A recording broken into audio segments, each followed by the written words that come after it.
Hey guys, it's Cal here again from KR Sabers.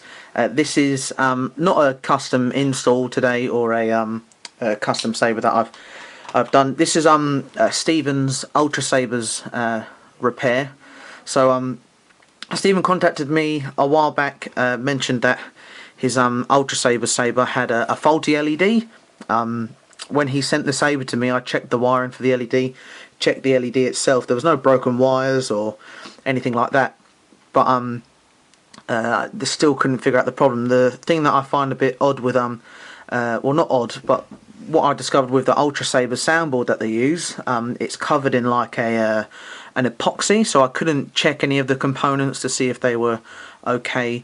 And I suggested to Stephen that it would be better that he had a full repair. So that involved a reinstallation of a completely new 3D chassis, which I designed.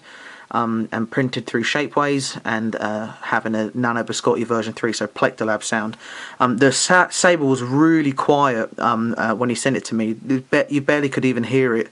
But I think now he'll be really pleased with what it's like. It's extremely loud, and it's a lot safer in terms of build quality. There was quite a bit of electrical tape, which I'll show a few pictures of here now. You can see there's sort of various different shortcuts that might have been taken.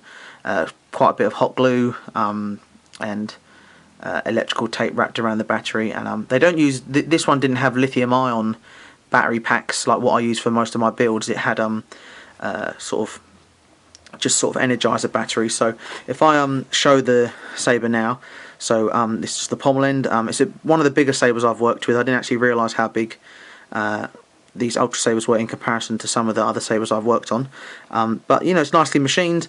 It was very straightforward build. I put a new switch in here because the other one was damaged as well.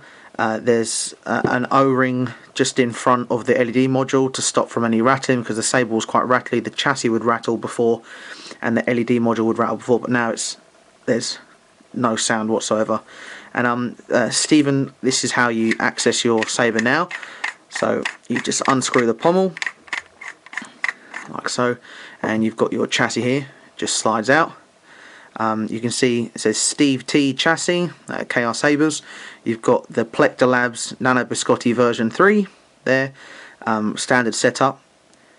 You've got the SD card access, so you just simply pop your SD card out and get that.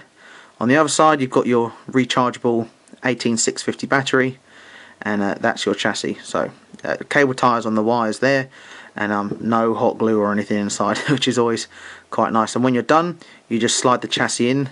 I matched it up with the lip, so it stops there. And you get your pommel, put that back on, and you've got wake it up out of deep sleep mode, like that.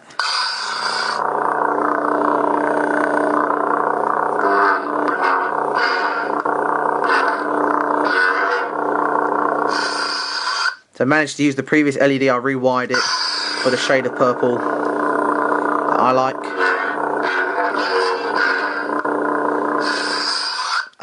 They use, I think, sort of the 9-watt RGB LEDs with a center die. And what I'll do is I'll pop a blade in to show you what it's like in a Vader's Volt blade, and you can see how nice the purple is.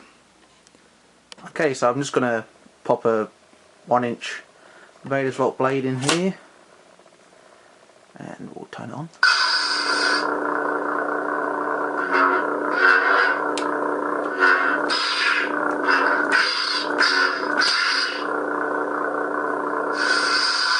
And you've got power down and power on, and change the bank, so you hold it down.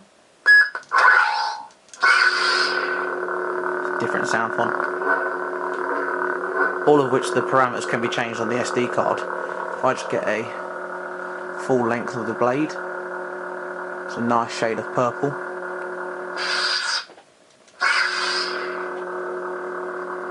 Power on and off.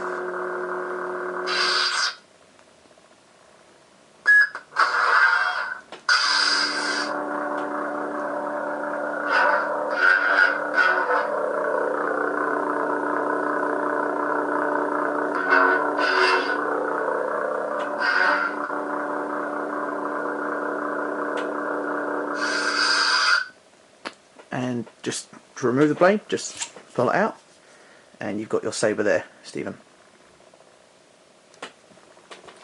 So yeah, thanks for watching, guys, as always. And if you do want to subscribe, hit the subscribe button. You can check out all my other videos. Stephen, I hope you like your newly repaired lightsaber. If you've got any questions about it after watching this video, just let me know, and I'll be happy to answer them for you. It was fun giving this saber a new lease of life. So check you out next time, guys.